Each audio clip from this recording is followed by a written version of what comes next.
Awesome students, welcome to the channel. आज की ये वीडियो है क्लास 10th मैथ्स के लिए सबसे फर्स्ट चैप्टर रियल नंबर्स और एक्सरसाइज 1.2 न्यू बुक के और न्यू सिलेबस के अकॉर्डिंग हमारी एक्सरसाइज 1.2। इससे पहले की चैप्टर 1 की रियल नंबर्स के इंट्रोडक्शन, एग्जाम्पल्स, एक्सरसाइज 1.1 थ्योरम्स, सारा कुछ हम पिछली वीडियोस में डिस्कस कर चुके हैं। तो अगर आपने वो वीडियोस नहीं देखी हैं तो इस वीडियो के बाद आप वो वाली वीडियोस भी देख लीजिएगा, सो दैट कि आपको कॉन्सेप्ट की पूरी क्लैरिटी हो जाए। राइट, सो एग्जाम्पल्स जो है एक्सरसाइज 1.2 के वो हम डिस्कस कर चुके हैं। अब बारी है एक्सरसाइज 1.2 के क्वेश्चंस की। तो सबसे फर्स्ट क्वेश्चन हम लोग क्या प्रूव करना है? Prove that √2 is irrational. हमने पिछली वीडियो में डिस्कस किया था कि जो रूट के जो नंबर्स होते हैं वो सारे नंबर्स हमारे कैसे होते हैं? Irrational numbers. ठीक है, और इन क्वेश्चंस को जो प्रूव दैट के क्वेश्चंस होते हैं, इन क्वेश्चंस को हम कॉन्ट्राडिक्ट प्रॉपर्टी से सॉल्व करते हैं। कॉन्ट्राडिक्ट प्रॉपर्टी से कैसे? मतलब कि सबसे पहले हम इमेजिन करेंगे कि √2 कैसा है? हमारा एक रैशनल नंबर है। ठीक है, उसके बाद हम इस पर कुछ मैथमेटिकल ऑपरेशन परफॉर्म करेंगे। जिन्होंने पिछली वीडियो नहीं देखी है उनके लिए एक्सप्लेन कर रही हूँ कि सपोज करेंगे हम सबसे पहले कि हमारा रूट का जो नंबर है वो कैसा है? एक रैशनल नंबर है। देन उसके बाद हम उस पर कुछ अपने मैथमेटिकल ऑपरेशन अप्लाई करेंगे और मैथमेटिकल ऑपरेशन अप्लाई करने के बाद हम अपनी ही एजम्पशन को क्या प्रूव कर देंगे? रॉन्ग प्रूव कर देंगे। तो अगर हमारी एजम्पशन रॉन्ग प्रूव हो गई, मतलब हमने क्या माना था? रैशनल माना था, और उसी चीज़ को हमने रॉन्ग कह दिया कि ये गलत है। अगर रैशनल गलत है तो यानी कि वो नंबर कैसा है? हमारा इरैशनल नंबर। ठीक है, तो हम इस फ्लो में चलेंगे इस क्वेश्चन को सॉल्व करने में। राइट, और ये ऐसे क्वेश्चंस हैं जो आपको वीडियो को समझने के बाद खुद से 2-3 बार करके देखने हैं, सो दैट कि आपको ये क्वेश्चन सबसे आसान लगने लगेंगे और ये सबसे इंपॉर्टेंट क्वेश्चंस भी हैं। ठीक है, सो स्टार्ट करते हैं प्रूव करना। सो सबसे फर्स्ट काम हमने क्या करना है? Let √2 is a rational number. कैसा नंबर मानना है? Rational number. अगर ये रैशनल नंबर है सो दैट मीन्स हम इस नंबर को p/q की फॉर्म में एक्सप्रेस कर सकते हैं। p/q कहो या a/b कहो, वो हमें कोई मतलब नहीं है। बेसिकली हम नंबर को रेशियो की फॉर्म में एक्सप्रेस कर रहे हैं। अगर आप यहाँ पर p/q लेकर भी चलोगे तो भी आपके क्वेश्चन पे कोई इफेक्ट नहीं होने वाला। ठीक है, अब जो ये a और b है ना हमारे, ये हमने कैसे नंबर्स लिए हैं? ये हमने लिए हैं को प्राइम नंबर्स। वर्ड ध्यान रखना, ये नंबर्स हमारे हैं को प्राइम नंबर्स। मतलब को प्राइम नंबर्स कैसे होते हैं? That means a and b does not have common factor other than 1। ठीक है, 1 के अलावा इनका कोई और कॉमन फैक्टर नहीं होगा। कॉमन फैक्टर मतलब जिस भी टेबल पर ये दोनों आपस में कैंसल आउट हो जाए। ठीक है, ये सबसे इंपॉर्टेंट कॉन्सेप्ट है कि ये दोनों नंबर्स हमारे को प्राइम नंबर्स हैं। राइट, देन हमने पिछली वीडियो में क्या किया था? इन दोनों को हमने किया था क्रॉस मल्टीप्लाई। सो अगर अब यहाँ पर इन दोनों को आप क्रॉस मल्टीप्लाई करेंगे तो आंसर क्या आएगा? √2b = a। ठीक है, देन नेक्स्ट स्टेप क्या करना होता है हमें? अब हम करेंगे इन दोनों की स्क्वायरिंग, बोथ साइड स्क्वायरिंग करेंगे। तो दोनों की अगर आप स्क्वायरिंग कर दोगे तो √2b² किसके इक्वल आ जाएगा? a² के इक्वल आ जाएगा। राइट, अब स्क्वायर खोलो ध्यान से। √2 का स्क्वायर खोलेंगे तो आएगा 2, देन b का खोलेंगे तो b²। This is equal to a², और इसको हमने क्वेश्चन नंबर मार्क कर दिया 1। ओके, अब आप देख रहे हो कि a² = 2b² है। ठीक है, जब इस तरह से कुछ लिखा होता है, पिछली वीडियो में भी समझाया था आपको, जब इस तरह से कुछ लिखा होता है, इसके इक्वल में कुछ लिखा है, तो इसका क्या मतलब है कि ये जो नंबर है 2 और 3, ये किसको कम्प्लीटली डिवाइड करेंगे? 6 को कम्प्लीटली डिवाइड करेंगे। ऐसे ही यहाँ पर लिखा है, ये 6 है और ये 2 × 3 है। सो दैट मीन्स जो हमारा 6 को कम्प्लीटली डिवाइड कौन कौन कर रहा था? 2 और 3। तो ऐसे ही a² को कौन कौन कम्प्लीटली डिवाइड करेगा? सो ऐसे ही जो 2 है वो किसको कम्प्लीटली डिवाइड करेगा? 2 विल डिवाइड a²। ठीक है, जो 2 है वो किसको डिवाइड कर रहा है? हमारा a² को। थ्योरम नंबर 1.3 क्या कहती है, जो हमने पिछली वीडियो में डिस्कस करी थी, कि अगर कोई नंबर a² को कम्प्लीटली डिवाइड कर रहा है so that means it will also divide a। ठीक है, ए को भी कम्प्लीटली डिवाइड करेगा। अब कम्प्लीटली डिवाइड करने का मतलब क्या होता है? बेसिकली 2 और 3, आप देख रहे हो ये दोनों 6 के फैक्टर्स हैं, ठीक है। जो भी नंबर कम्प्लीटली डिवाइड करता है वो क्या होता है? उसका गिवन नंबर का फैक्टर होता है। सो अब 2 ए को डिवाइड कर रहा है, so that means 2 will be a factor of a, ठीक है। जो 2 है वो क्या हो जाएगा? ए का फैक्टर हो जाएगा, राइट। अब इसके बाद हमको एक छोटा सा इमेजिन और करना है। अब देखो, क्योंकि 2 जो है वो ए का फैक्टर है, ठीक है, तो इसको मैं फैक्टर्स की फॉर्म में अगर लिखूं तो इस तरह से लिख सकती हूँ, ठीक है, जहाँ पर हमारे पास सी क्या है? सी इज़ एन इंटीजर, कोई भी एक इंटीजर हो सकता है, क्योंकि फैक्टर है ये, तो उसको हम ऐसे लिख सकते हैं ना, जैसे 6 का फैक्टर क्या है? 2 है, तो हम उसको ऐसे लिख सकते हैं 2 × 3 करके लिख सकते हैं। वही चीज़ मैंने यहाँ पर करी, let A is equal to 2c, ठीक है। वैसे ही फैक्टर्स की फॉर्म में हमने इसको यहाँ पर लिख दिया। अब इसके बाद फिर से वही काम करना है हमें। क्या करना है? हमें दोनों की करनी है स्क्वायरिंग। तो अगर दोनों तरफ हम स्क्वायरिंग करेंगे तो हमारे पास आंसर क्या आएगा? देख लो, यहाँ से 2 का स्क्वायर करेंगे 4 और c का स्क्वायर करेंगे तो c स्क्वायर। स्टूडेंट्स यहाँ पर जनरली मिस्टेक करते हैं, जब ब्रैकेट लगी है तो मतलब दोनों नंबर्स का स्क्वायर होगा, ना सिर्फ 2 का ना सिर्फ c का, दोनों नंबर्स का कंप्लीट स्क्वायर करेंगे। अब हम क्या करने वाले हैं, क्योंकि अब हम a की तो वैल्यू अब हम करने वाले हैं इक्वेशन नंबर 1 से जो हमारी a² की वैल्यू आई थी वो हमारी कितनी आई थी? 2b² आई थी। बस इसी वैल्यू को ही हम यहाँ पर पुट कर देंगे। a² की जगह पे मैंने लिख दिया 2b² is equal to 4c², right. So अब यहाँ से 2 2 × 4 कैंसिल आउट हो गया, so that means b² is equal to 2c² बन गया, ठीक है। फिर से सेम सिचुएशन बन गई। देखो, फिर से सेम सिचुएशन बन गई ना। कौन सी situation? That 2 will divide b², क्योंकि जिस तरह से लिखा है इसका मतलब ही यही होता है। So this implies 2 will divide b², ठीक। जो 2 है वो b² को डिवाइड करेगा।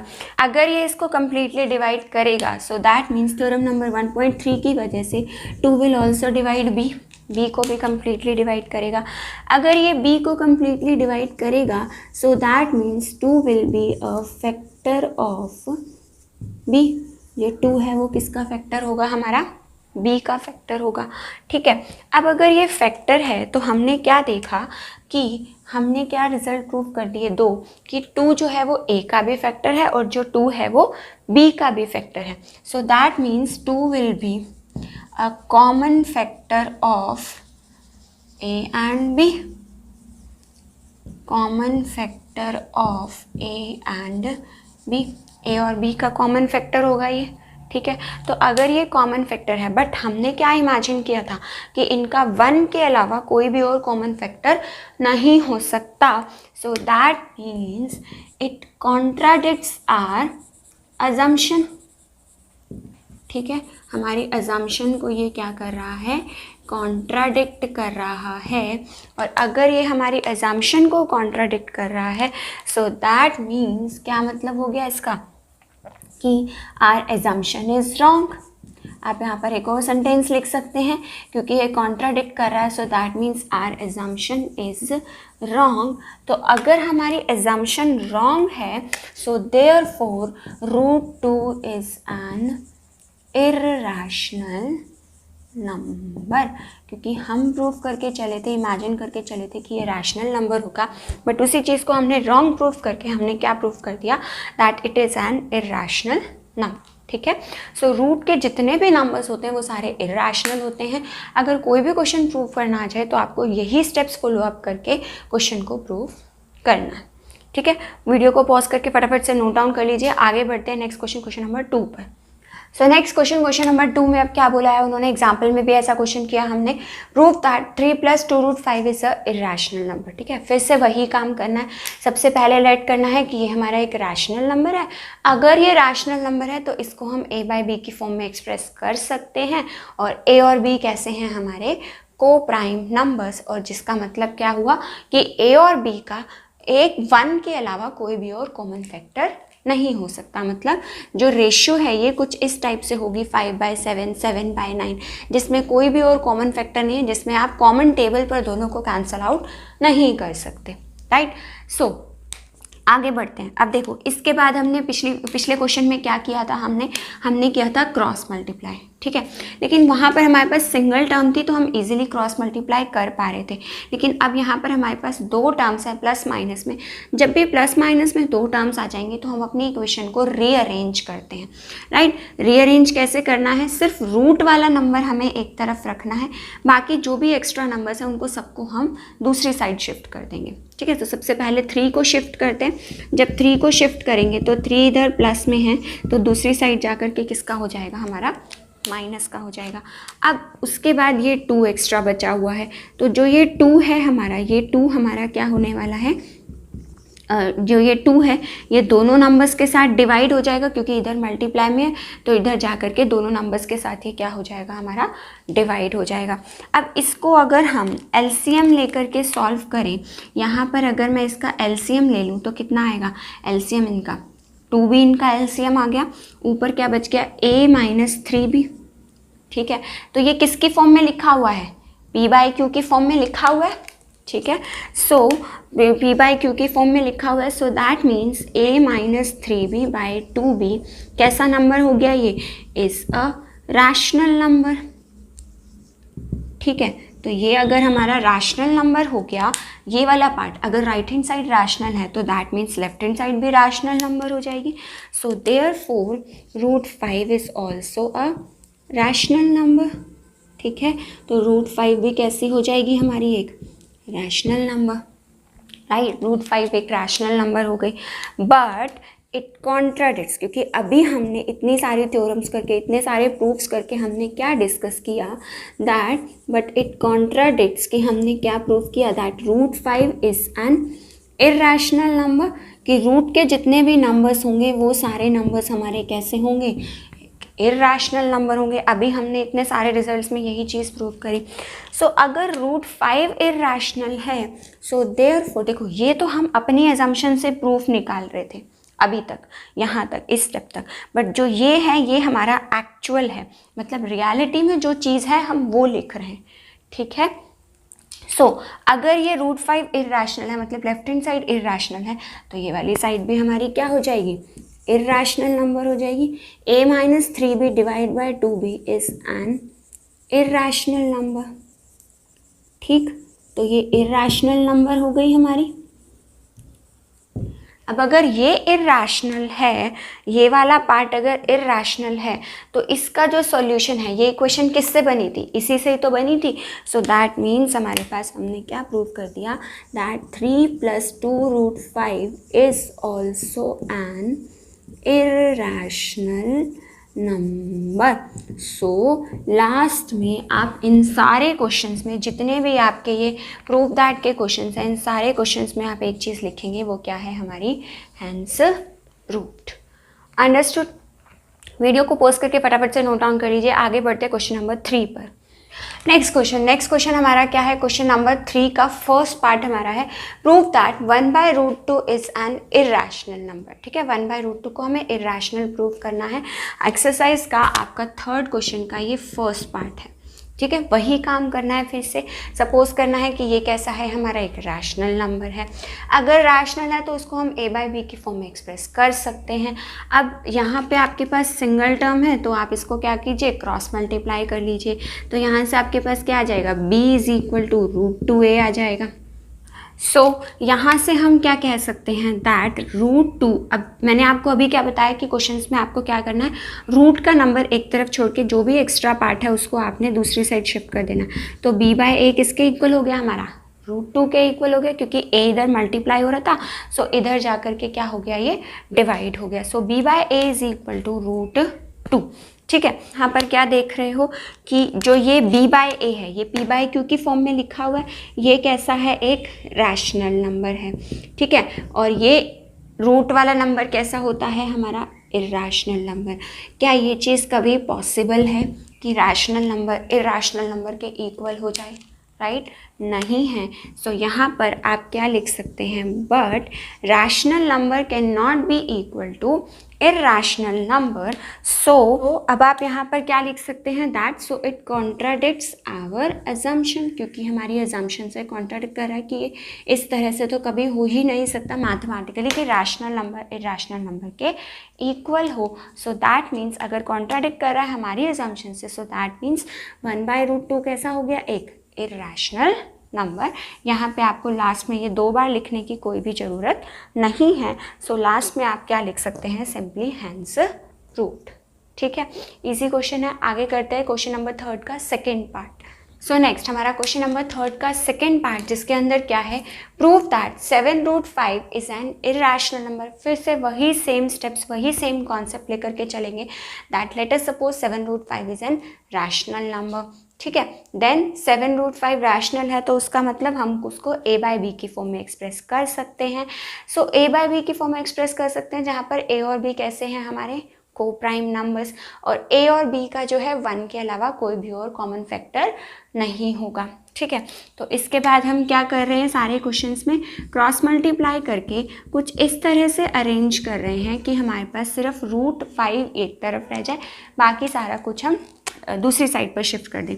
तो √5 के अलावा यहाँ पे और क्या है, 7 और b, तो दोनों को आप इधर शिफ्ट करके बना दो, √5 इज इक्वल टू a/7b। फिर से वही चीज़ आ गई, ये हमारा रैशनल नंबर है और ये हमारा एक इरैशनल नंबर है, राइट। सो इस बार हमने कैसे लिखा है, irrational number is not equal to rational number. ठीक है, पिछली बार जो हमारा रिजल्ट आया था उसमें लेफ्ट हैंड साइड पर रैशनल नंबर था और राइट हैंड साइड पर इरैशनल नंबर था, तो हमने ऐसे लिखा था। बट अब हमारे पास लेफ्ट हैंड साइड पर इरैशनल है और राइट हैंड साइड पर हमारा रैशनल है, उससे कोई इम्पैक्ट नहीं पड़ता आपके क्वेश्चन पर। ठीक है, so irrational number can not be equal to a rational number, so it contradicts with our assumption। So that means हमारे पास क्या हो गया, 7√5 is an irrational number and hence root. देखो 2 मिनट्स में क्वेश्चन कंप्लीट हो गया। ठीक है, आपको ये क्वेश्चंस खुद से एक बार प्रैक्टिस करके देखना है, क्योंकि ये क्वेश्चंस आपके हर साल बोर्ड एग्जाम में आते ही आते हैं। 3 या 4 मार्क में ये क्वेश्चन आपका हर साल रिपीट होता है। ठीक है, सो डिस्कस करते हैं अब लास्ट क्वेश्चन एक्सरसाइज का। सो क्वेश्चन नंबर 3 का थर्ड पार्ट। तो देखो आपको क्या करना है, जहाँ जहाँ पे मैंने इस तरह से दिस इम्प्लाइज या देयरफॉर का सिंबल लगाया है या ये सो वर्ड लिखा है, ये सारा कुछ आपको ध्यान से अपनी नोटबुक में नोट करना है, क्योंकि ये ऐसी चीज़ें होती हैं जो चेकर को ये बताती हैं कि आपने कितना कॉन्फिडेंटली पेपर अटेम्प्ट किया है। ठीक है, और ये स्टेप बाय स्टेप एक्सप्लेनेशन में भी हेल्प करती हैं। ओके, इन सारे सिंबल्स का कुछ ना कुछ मीनिंग होता है। सो फिर से वही चीज़ कि इसको हमने इरैशनल प्रूव करना है, तो लेट क्या कर लिया कि लेट ये हमारा रैशनल नंबर है। अगर रैशनल है तो इसको a/b की फॉर्म में लिख सकते हैं, मतलब a और b को प्राइम नंबर्स हैं और a और b का जो है 1 के अलावा कोई और कॉमन फैक्टर नहीं होगा। नेक्स्ट स्टेप क्या है हमारा कि रूट का नंबर एक तरफ रखना है, बाकी सारे नंबर्स को हमने दूसरी साइड शिफ्ट कर देना। ये 6 इसके साथ प्लस हो रहा था, सो राइट हैंड साइड पर जाकर के हमने इसको क्या बना दिया, माइनस का हो गया। ठीक है, तो इसको फिर से वही चीज़, इसको जब आप एलसीएम लेकर के सॉल्व करोगे तो ये क्या बन गया, हमारे पास एक रैशनल नंबर बन गया। फिर से वही चीज़ हो गई कि √2 जो है वो कैसा है, हमारा एक इरैशनल नंबर, और ये हमारा क्या है, एक रैशनल नंबर। तो इरैशनल नंबर रैशनल नंबर के इक्वल नहीं हो सकता, so it contradicts with our assumption। So that means 6 + √2 is an irrational number and hence root. ठीक है जी, डन। और इस क्वेश्चन को आप उस तरह से भी कर सकते हैं जैसे हमने सेकंड क्वेश्चन में स्टेप्स लिख करके किया, कि हमने सेकंड क्वेश्चन में क्या बोला कि जो ये है ये हमारा एक रैशनल नंबर है। सेंटेंस लिखा था ना हमने पूरा कि ये हमारा एक रैशनल नंबर है, सो दैट मीन्स √2 भी एक रैशनल नंबर हो जाएगा। बट वो हमारी अजम्पशन को कॉन्ट्राडिक्ट कर रहा है, क्योंकि √2 कैसा होता है, एक इरैशनल नंबर। उस तरह से भी कर सकते हैं, इस तरह से भी कर सकते हैं, दोनों ही तरीके वैलिड हैं, राइट। सो इस वीडियो के लिए इतना ही। पूरा कंप्लीट चैप्टर का वीडियो चैनल पर अपलोडेड है, वहाँ से आप रिमेनिंग कॉन्सेप्ट समझ सकते हैं। सो नेक्स्ट वीडियो में हम स्टार्ट करेंगे चैप्टर नंबर 2 न्यू सिलेबस के according. So if you find my this video useful for you, then please do like and share my video and do subscribe to the channel if you are new to the channel. Thank you.